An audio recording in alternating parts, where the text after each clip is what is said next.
મુખ્યમંત્રીના ઓડિયો પર કુકી સમુદાય ભડકી ઉઠ્યો છે, ત્યારે મણિપુરમાં ફરી એકવાર તણાવ વધતો જોવા મળી રહ્યો છે. મણિપુરમાં ફરી એકવાર તણાવ વધતો જોવા મળી રહ્યો છે. કુકી સમુદાયે આદિવાસી પ્રભુત્વ ધરાવતા વિસ્તારોમાં 3 રેલીઓ કાઢી હતી. આ રેલીઓમાં લોકો અલગ વહીવટી તંત્રની માંગ પર અડગ દેખાયા. લોકોએ મુખ્યમંત્રી એન બિરેન સિંહની કથિત ઓડિયો ક્લિપનો પણ વિરોધ કર્યો, જેમાં કેટલીક વાંધાજનક ટિપ્પણીઓ કરવામાં આવી હતી. કુકી સમુદાયના લોકોએ ચુરાચંદપુર જિલ્લાના લેશાંગ, કાંગપોકપીના, કૈથેલમ્બી અને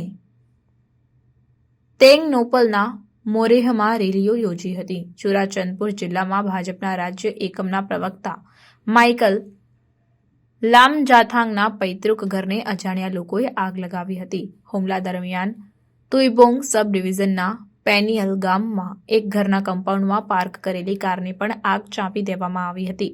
ગત અઠવાડિયે પણ આ ઘર પર હુમલો થયો હતો. પોલીસે જણાવ્યું કે ચુરાચંદપુર જિલ્લાના ડેપ્યુટી કમિશનર ધરણકુમાર એસે જિલ્લા પોલીસ અધિક્ષકને પત્ર લખીને તપાસ હાથ ધરવા અને શક્ય હોય તેટલી વહેલી તકે રિપોર્ટ સબમિટ કરવા જણાવ્યું હતું.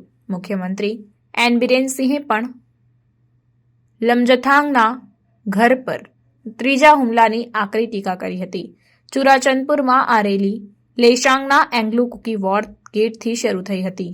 કુકીજો સમુદાયના વિદ્યાર્થીઓ દ્વારા યોજાયેલી રેલીને ધ્યાનમાં રાખીને જિલ્લામાં તમામ બજારો અને શાળાઓ બંધ રખાઈ હતી. દરમિયાન કમિશનર એન અશોક કુમારે લોકોને વ્યાવસાયિક સંસ્થાનો અને ખાનગી સંસ્થાનો ખુલ્લી રાખવા વિનંતી કરી હતી.